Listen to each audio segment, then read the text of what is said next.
minasyaitonirrajim. Bismillahirrahmanirrahim. Assalamualaikum warahmatullahi wabarakatuh.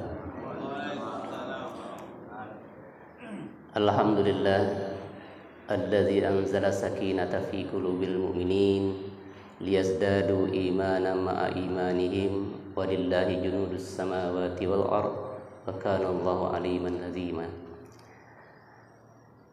Alhamdulillah allazi arsala rasulahu bil huda wa dinil haqq liyuzhirahu 'alad dini kullih wa kafa billahi shahida. Asyhadu an la ilaha illallah wahdahu la syarika lah wa asyhadu anna Muhammadan abduhu wa rasuluhu la nabiyya ba'da. Faqala Allah ta'ala fi kitabihil karim, a'udzu billahi minasyaitonir rajim. Bismillahirrahmanirrahim. Ya ayyuhalladzina amanu taqullaha wa qulu qawlan sadida yuslih lakum a'malakum wa yaghfir lakum dzunubakum wa may yuti'illaha wa rasulahu faqad faza fawzan azima. Allahumma inni ala zikrika wa syukrika wa husni ibadatik. Allahumma inna nas'aluka ilman nafi'an wa rizqan wasi'an wa sifaan min kulli da'in. Allahumma inni a'udzubika min ilmin la yanfa' wa min qalbin la yakhsha wa min nafsin la yasba' wa min da'watin la yustajabu laha.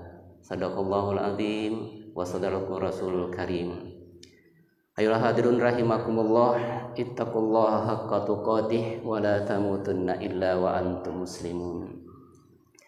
Saudara-saudaraku, bapak-bapak, ibu-ibu sekalian, jamaah subuh yang berbahagia, alhamdulillah, mari kita rasakan begitu banyak nikmat Allah Subhanahu wa taala sehingga kita pada pagi hari ini bisa berhadir di tempat ini. Kita dibangunkannya setelah kita tertidur semalaman, kemudian Allah kembalikan ruh kita ke dalam bentuk kesadaran dan kita bisa beraktivitas lagi pada pagi hari ini. Alhamdulillah, sebagian kita tadi bangun lebih awal, ada yang sempat sholat tahajud, ada yang sempat tilawah Quran, ada yang sempat berzikir sebelum datang ke masjid ini. Itu adalah anugerah yang besar dari Allah Subhanahu wa taala. Kita dibangunkan lebih awal, diawali dengan aktivitas yang mulia, dengan berzikir kepada Allah Subhanahu wa taala. Kemudian Allah terbitkan dalam kolbu-kolbu kita bahwa kita harus melaksanakan sholat subuh. Dan sholat subuh tersebut harus kita laksanakan secara berjamaah. Dan lebih besar daripada itu, Allah menganugerahkan kepahaman dan niat kepada kita untuk melaksanakan sholat berjamaah itu di masjid-masjid Allah Subhanahu wa ta'ala. Sehingga hadirlah kita di tempat ini. Itu bukan satu kebetulan, itu adalah takdir dari Allah Subhanahu wa ta'ala. Ini dari nikmat Allah yang berpadu dalam diri kita. Langkah-langkah laki kita dari rumah ke sini adalah nikmat Allah. Ayunan tangan kita itulah nikmat Allah. Setiap napas yang kita hirup dan kita keluarkan itu adalah nikmat Allah. Setiap kedipan mata itu adalah nikmat Allah. Setiap detak jantung yang terus dilakukan oleh jantung kita itulah nikmat Allah Subhanahu wa ta'ala. Berpadunya nikmat Allah yang begitu banyak dalam diri kita, maka seharusnya lah kita menjadi hamba Allah yang bersyukur terhadap nikmat-nikmat tersebut. Orang-orang yang tidak mengerti pemberian Allah, orang-orang yang tidak memahami dan meyakini akan nikmat Allah, maka mereka itulah yang disebut dengan kufur nikmat, mengingkari nikmat Allah Subhanahu wa ta'ala. Maka mari kita selalu bersyukur dengan cara apa? Dengan selalu meningkatkan ketakwaan kita kepada Allah, meningkatkan ketaatan kita kepada Allah. Semakin banyak perintah-perintah Allah itu yang bisa kita lakukan, dan juga semakin banyak larangan-larangan Allah itu yang kita jauhi. Itu bentuk syukur kita kepada Allah Subhanahu wa ta'ala. Lebih besar daripada itu, pada kesempatan ini setelah sholat subuh berjamaah, kita pun diberikan kesempatan untuk bisa talabul ilmi, untuk bisa menambah pemahaman kita, yang itu juga akan menjadi bekal untuk menguatkan amal-amal atau ibadah yang kita kerjakan. Bapak Ibu sekalian, salawat dan salam semoga tercurah selalu kepada junjungan kita yang mulia Rasulullah Muhammad sallallahu alaihi wasallam. Allahumma shalli ala Muhammad wa ala ali sayyidina Muhammad. Semoga jiwa-jiwa kita semua dipenuhi oleh gelora semangat untuk menjadikan Rasulullah itu sebagai uswah dalam kehidupan kita.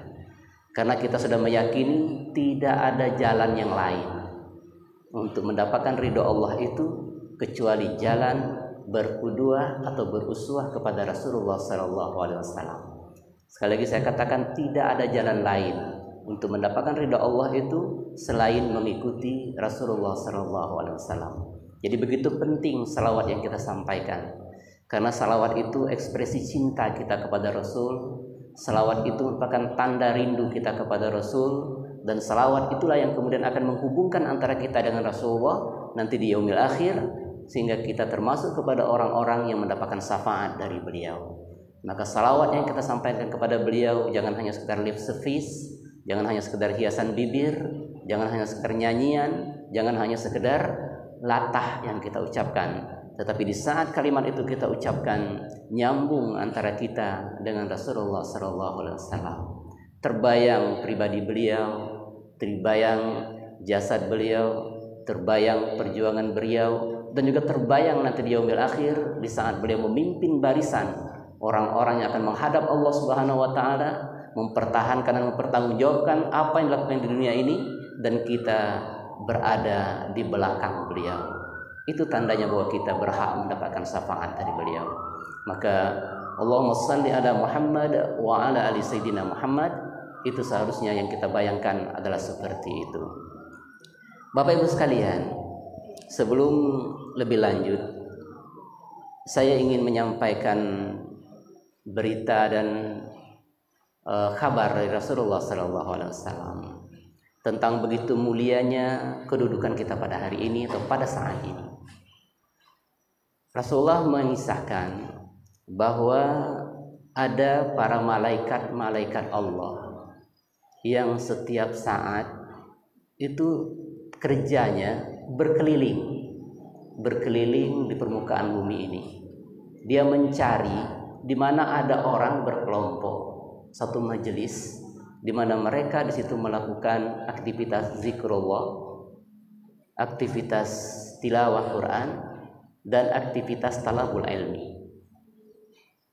Malaikat-malaikat ini berkeliling di seluruh permukaan bumi, dan ketika ada satu malaikat itu yang menemukan majelis tersebut, misalnya dia menemukan satu majelis gitu ya, maka dia akan memanggil teman-temannya yang lain yang juga punya kerja yang sama gitu, berkeliling tadi. Malaikat ini memanggil teman-temannya, wahai saudaraku, di sini aku menemukan ada sekelompok orang yang sedang melakukan aktivitas zikir, yang mereka membaca Quran, yang mereka talabul ilmi. Maka kata Rasulullah, berdatanganlah malaikat pada majelis tersebut, dan malaikat itu melingkupi majelis tersebut sehingga sayap-sayap mereka itu sampai ke langit dunia. Jadi para malaikat itu berkumpul dalam majelis itu dan menaungi majelis tersebut sampai sayap-sayapnya sampai ke langit dunia. Nah, pada saat itu Allah Subhanahu wa taala bertanya kepada malaikat itu, "Wahai malaikatku, apa yang dilakukan oleh orang-orang dalam majelis itu?" Allah bertanya bukan berarti tidak tahu gitu ya. Ingin menegaskan dan mengajarkan kepada kita.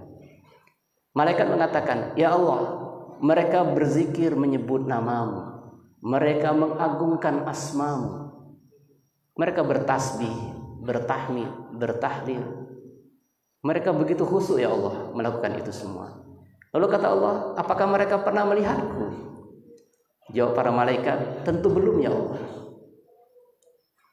Tentu belum ya Allah." Lalu Allah mengatakan kepada malaikat, "Bagaimana seandainya mereka melihatku, wahai malaikatku?"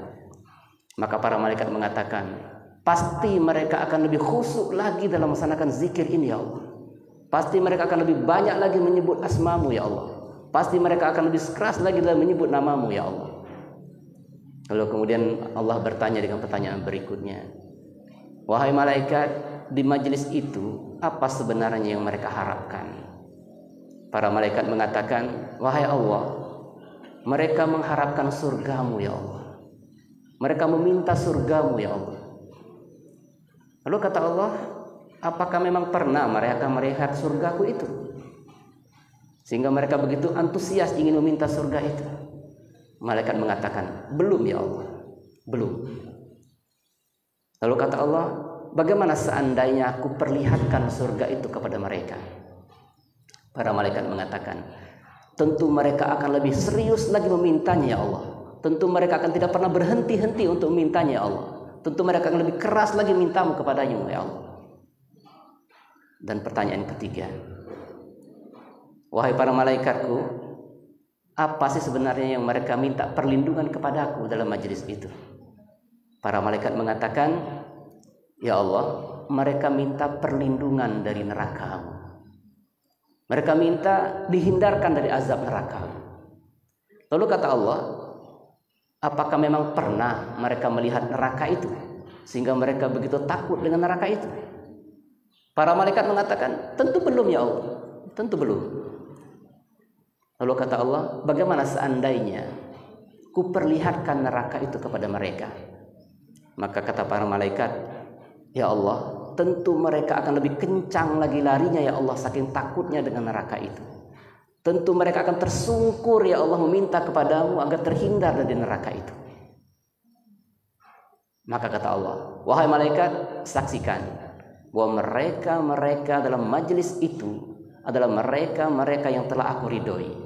Aku kabulkan permohonan-permohonan mereka dan aku hindarkan mereka dari azab nerakaku. Saksikan, mereka adalah ahlul zikir. Itu kata Allah SWT kepada para malaikat. Tapi para malaikat itu ada yang mengatakan kepada Allah, wahai Allah, di majelis itu ada orang yang hanya sekedar singgah saja. Dia itu sebenarnya tidak dari awal dalam majelis itu. Kebetulan saja dia lewat, kemudian bergabung dalam majelis itu, kemudian dia ikut dalam aktivitas itu. Apakah dia termasuk ahli zikir? Maka Allah mengatakan, dia pun termasuk kepada ahli zikir. Bapak Ibu sekalian, ketika kita mendengar kabar seperti ini, sadarilah bahwa kita pada saat ini sedang berada di salah satu majelis itu, dalam tempat yang mulia di masjid Allah ini, dan kita berada di majelis yang disebutkan dalam kisah tadi. Artinya kita membayangkan dan harus yakin di atas kita ini para malaikat sedang menaungi kita semua. Para malaikat sedang melaporkan apa yang kita lakukan dalam waktu ini kepada Allah Subhanahu wa taala. Maka sadarilah, terutama bapak-bapak gitu ya, bukan hanya sekedar majelis taklim seperti ini, di saat sholat Jumat misalnya itu, kita harus betul-betul menyadari begitu mulianya kita pada hari itu dan tempat itu. Maka laksanakanlah 3 hal yang tadi disebutkan dalam dialog antara Allah dan para malaikat. Pertama, dalam majelis itu kita jangan sampai berhenti untuk berzikir menyebut nama Allah Subhanahu wa taala. Yang kedua, perbanyaklah minta kepada Allah untuk masuk dalam surga, dan yang ketiga, minta kepada Allah agar dihindarkan dari api neraka. Kalau kita hadir di masjid, di majelis taklim, lalu kemudian kita hanya sekedar ngobrol, kita hanya sekedar mendengar hal-hal yang tidak berfaedah, atau kita hanya sekedar mendengarkan sebentar lalu kemudian kita menghayalkan yang lainnya, kita ngelamun, kita berbicara, ngobrol, atau mungkin tertidur dalam majelis itu, na'udzubillah, kita berada dalam kerugian yang sangat luar biasa. Karena kita menghilangkan kesempatan waktu yang istimewa dalam kehidupan kita, di mana para malaikat itu ada di sekitar kita, mengaminkan doa-doa kita, sementara kita mengabaikan peristiwa tersebut. Maka ini menjadi hal pertama yang menjadi peringatan untuk kita semua. Di saat kita dalam majelis kebaikan, majelis zikir, majelis Quran, majelis ilmu, maka kita tidak seharusnya kemudian melalaikan kesempatan atau peluang emas yang ada di depan mata itu. Kita gunakan sedemikian rupa sehingga apa yang selama ini sebenarnya kita cari, itu kesempatannya sangat besar di depan mata kita. Bapak Ibu sekalian rahmatnya Allah Subhanahu wa taala. Selanjutnya saya ingin menyampaikan bahwa pada hari ini masuk pada tanggal 10 Sya'ban. Ya, 10 Sya'ban. Artinya lebih kurang 3 minggu lagi atau 20 hari lagi kita akan masuk ke bulan Ramadan. Rasulullah SAW mengajarkan kepada para sahabat dan sebenarnya hakikatnya itu mengajarkan kepada kita semua. Ketika masuk dalam bulan Rajab dan Sya'ban ini, Rasulullah SAW memperbanyak doa. Allahumma barik lana fi Rajaba wa Sya'bana wa ballighna Ramadan. Ya Allah, berkahilah kami di bulan Rajab, berkahilah kami di bulan Sya'ban, dan sampaikan umur kami ya Allah ke bulan Ramadan. Ini diucapkan oleh Rasulullah dan diajarkan kepada para sahabat. Artinya 2 bulan sebelum masuk bulan Ramadan itu, nuansa Ramadan itu sudah ada di diri Rasulullah dan para sahabat serta orang-orang soleh sebelum kita. Ketika masuk bulan Rajab itu, mereka sudah merasakan hawa daripada bulan Ramadan itu sudah ada di kolbu-kolbu mereka. Dan di bulan Rajab itu sendiri peristiwanya sangat luar biasa. Setelah pada tanggal 27 Rajab, Rasulullah SAW itu di Isra Mi'rajkan oleh Allah Subhanahu wa taala, sehingga ada kewajiban, bukan kewajiban sebenarnya, ada suatu informasi dari Allah Subhanahu wa taala bahwa Dia menyediakan 5 waktu dalam sehari semalam untuk manusia itu langsung berdialog dengan Allah Subhanahu wa taala, yaitu 5 waktu salat sehari semalam itu. Itu adalah waktu yang Allah sediakan untuk manusia langsung berinteraksi dengan Allah Subhanahu wa taala. Itu terjadi di bulan Rajab. Kemudian yang kedua, peristiwa yang besar itu adalah informasi dari Rasulullah SAW bahwa sebentar lagi kita akan masuk ke bulan Ramadan. Ini suatu hal yang secara berurutan oleh Allah Subhanahu wa taala diberikan ketika diwajibkan untuk melaksanakan salat sebagai bentuk pengabdian kita kepada Allah Subhanahu wa taala. Lalu kemudian dengan salat yang khusyuk, Allah Subhanahu wa taala memberikan kesempatan kepada manusia untuk kemudian melakukan aktivitas berikutnya dengan melebih lagi khusyuk tersebut dengan cara melaksanakan ibadah saum atau ibadah Ramadan. Bapak Ibu sekalian rahmati Allah Subhanahu wa taala, di saat kita ingin melaksanakan ibadah puasa Ramadan, banyak hal yang harus kita siapkan. Minimal ada 3 aspek. Aspek fisik atau jasad, yang kedua aspek fikir, ilmu pengetahuan, dan yang ketiga adalah aspek ruh, spiritual. Jasad, ketika masuk dalam bulan Rajab dan Sya'ban ini, kita upayakan jasad kita dalam keadaan prima, sehat, sehingga nanti masuk dalam bulan Ramadan itu tidak sakit. Bagaimana caranya? Caranya banyak. Pertama, kita seimbangkan antara kerja kita dengan kebutuhan fisik kita. Konsumsi makanan, minuman, dan sebagainya itu sesuatu yang harus kita sesuaikan dengan kebutuhan fisik kita. Jangan mentang-mentang enak lalu kemudian kita makan makanan itu dengan sebanyak-banyaknya. Apalagi ini sudah terbayang, nanti kalau bulan puasa aku dia pacak lagi makan lemak lo ini di siang hari. Lalu kemudian kita seakan-akan ingin melepaskan semuanya. Kita makan yang enak-enak itu, lalu kemudian tubuh kita kelebihan kolesterol, tubuh kita kelebihan gula, tubuh kita kelebihan asam uratnya, dan sebagainya.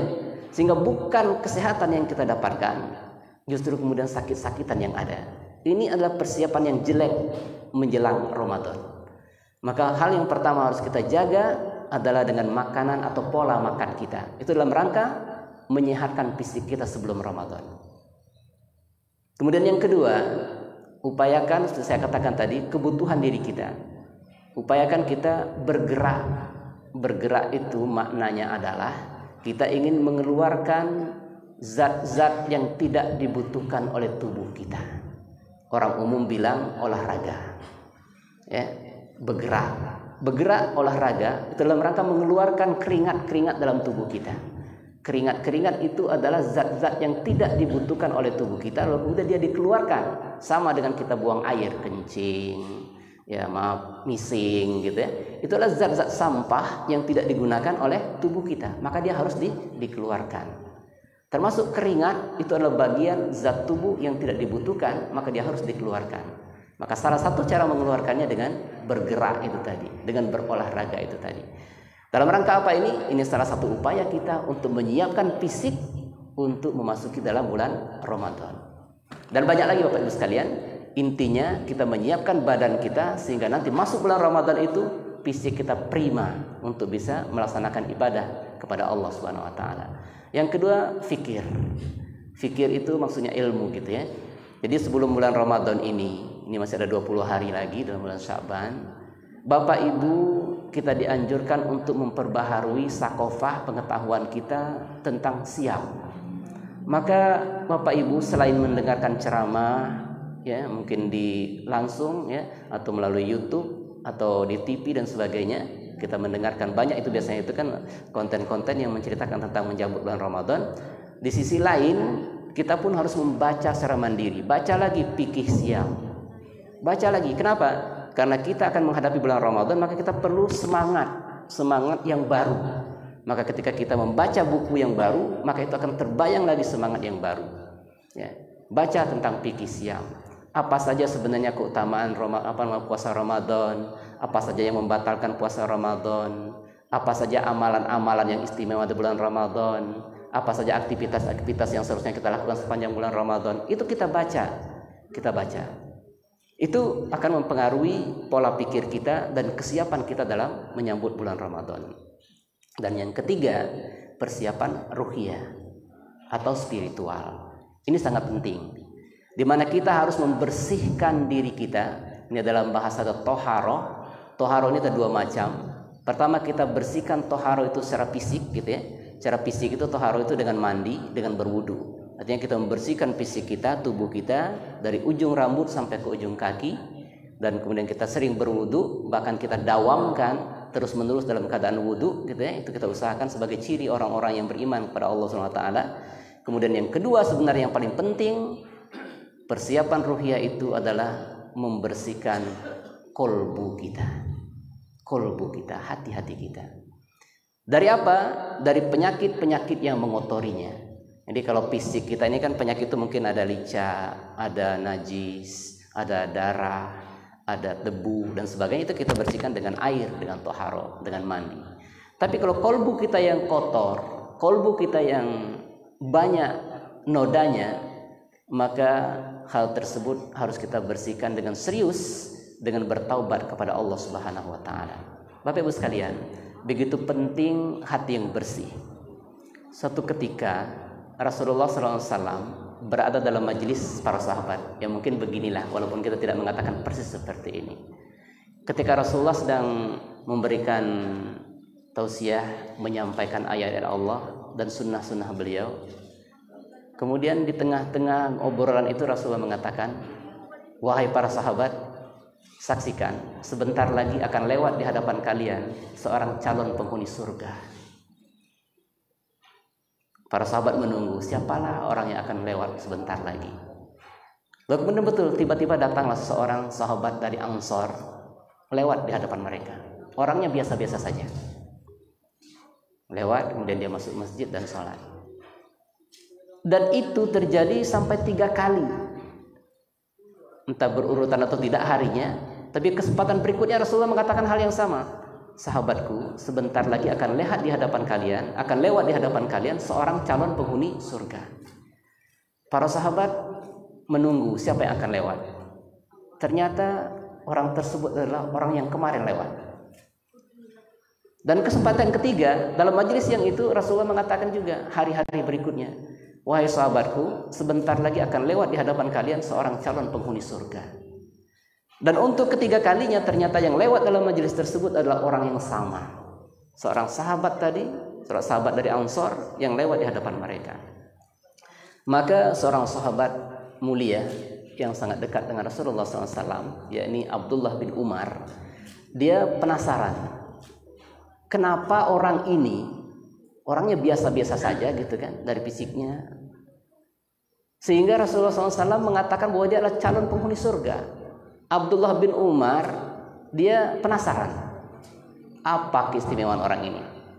Sehingga ketika habis dalam majelis tersebut, Abdullah bin Umar mengikuti kemana orang itu pergi. Dia ikuti terus sampai seorang tersebut masuk ke dalam rumahnya. Abdullah bin Umar ikut masuk ke dalam rumah itu. Kata Abdullah, wahai saudaraku, izinkan aku untuk bisa bertamu di rumahmu, karena sesungguhnya aku sedang ada masalah di rumahku. Itu kata Abdullah. Maka orang Ansar tersebut mengatakan, boleh, silakan engkau menginap di rumahku. Maka selama 3 hari Abdullah bin Umar menginap di rumah sahabat Ansar itu. Selama 3 hari, sebagaimana dalam ajaran Islam gitu ya, seorang tamu itu akan dijamu, akan diistimewakan selama 3 hari. Maka beliau menginap di situ dan beliau mengamati apa yang dilakukan oleh sahabat Ansar ini selama 3 hari itu. Tilawah Qur'annya, sholat malamnya, dan aktivitas-aktivitas yang lain. Dan ternyata Bapak Ibu sekalian, selama 3 hari 3 malam Abdullah bin Umar berada di rumah sahabat Ansar itu, dia tidak menemukan kelebihan sahabat Ansar tadi dibandingkan dengan dirinya atau sahabat-sahabat yang lain. Tilawah Al-Quran sama saja, sholat malam, tahajud sama saja, yang lain sama saja, enggak ada istimewanya. Maka pada hari ketiga Abdullah bin Umar berkata kepada para sahabat itu, wahai sahabatku, sesungguhnya aku tidak ada masalah di rumahku. Ketahuilah, aku mengikutimu dan aku menginap di rumahmu selama 3 malam ini karena Rasulullah SAW mengatakan bahwa engkau adalah calon penghuni surga. Sementara aku tidak melihat kelebihan amalmu selama 3 hari 3 malam ini. Itu Abdullah mengatakan seperti itu. Sahabat Ansar tadi juga bingung. Iya, saya sendiri merasakan tidak punya kelebihan, kata beliau. Saya biasa-biasa saja, sama dengan kalian. Salatnya, puasanya, tilawahnya sama dengan kalian. Dia bingung gitu, bingung. Lalu kemudian ketika Abdullah bin Umar itu pamit pulang, beberapa langkah keluar dari rumahnya, sahabat Ansar ini memanggil lagi, wahai Abdullah, memang dari segi aktivitas ibadah saya tidak merasakan pernah berlebihan dari Anda semua. Tetapi, kata beliau, tetapi dalam hatiku, dalam kolbuku, tidak ada sedikit pun rasa iri dan dengki di saat Allah memberikan suatu kelebihan kepada sahabat-sahabat kaum muslimin. Tidak ada secuil pun perasaan iri dan dengki dalam kolbuku di saat Allah memberikan kelebihan-kelebihan kepada saudaraku kaum muslimin. Maka Abdullah mengatakan, itulah yang menjadikanmu dikatakan Rasulullah SAW sebagai calon penghuni surga. Bapak Ibu sekalian, ini yang kita katakan tadi dengan membersihkan kolbu. Sampai-sampai sahabat ini mengajarkan kepada kita, tak sedikit pun, seujung jari pun, seujung jarum pun, perasaan iri dan dengki dalam hati dia, itu menyebabkan dia menjadi salah satu daripada calon penghuni surga dari informasi Rasulullah SAW. Nah, sementara penyakit-penyakit hati itu cukup banyak, bukan hanya sekedar iri dan dengki. Di situ ada hasad, di situ ada kesombongan, di situ ada ria, ya, di situ ada yang kita sebut dengan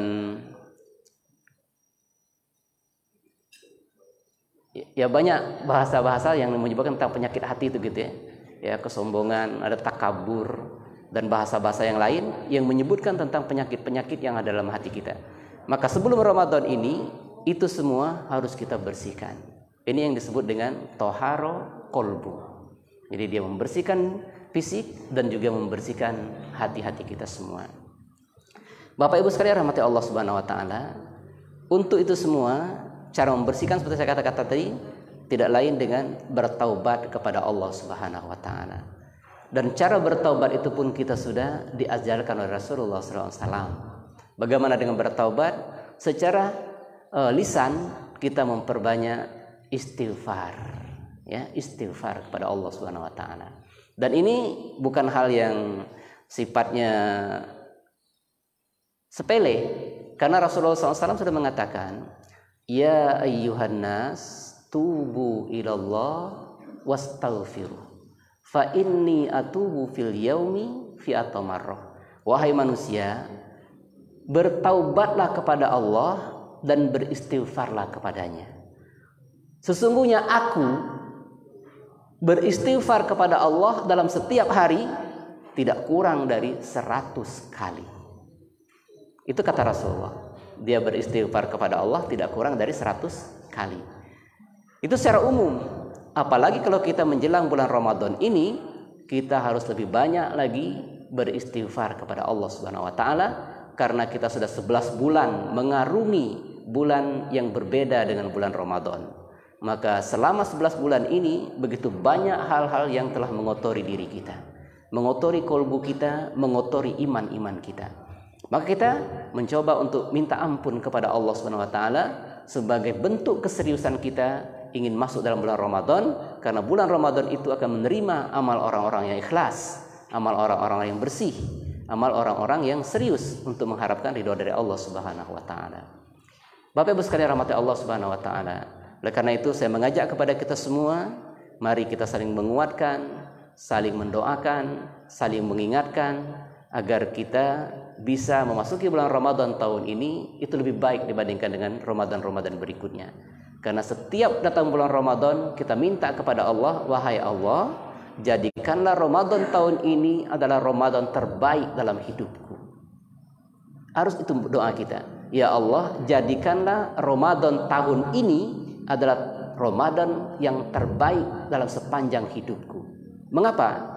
Karena bisa jadi Ramadan tahun ini adalah Ramadan terakhir dalam kehidupan kita. Maka doanya seperti itu.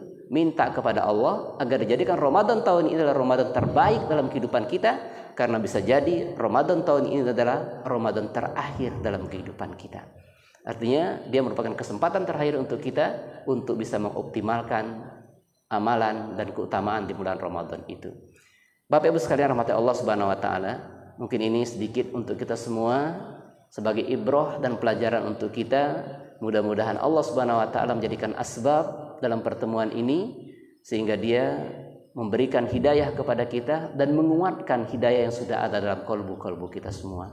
Karena yang kita inginkan tidak lain adalah keistiqomahan dalam iman. Apalah arti iman yang memuncak tapi dia satu saat tidak bertahan lama? Apa maknanya kita taat dalam satu saat tetapi dia tidak bertahan lama? Karena kita ingin ketaatan itu adalah ketaatan yang istiqomah. Kebersihan hati itu adalah kebersihan yang istiqomah. Istiqomah sampai kapan? Sampai akhir kehidupan kita. Bapak Ibu sekalian rahmati Allah Subhanahu wa taala, maka saat itulah kita disebut sebagai orang yang mengakhiri hidup dengan husnul khotimah. Oleh karena itu, kita berdoa kepada Allah, insya Allah kita semuanya adalah orang-orang yang akan mendapatkan predikat husnul khotimah. Amin. Allahumma amin. Demikian yang bisa saya sampaikan. Mohon maaf dengan segala kekurangan. Sekali lagi kita bersyukur kepada Allah dan mohon kepada Allah petunjuk kita semua. Billahi taufiq wal hidayah. Wassalamualaikum warahmatullahi wabarakatuh.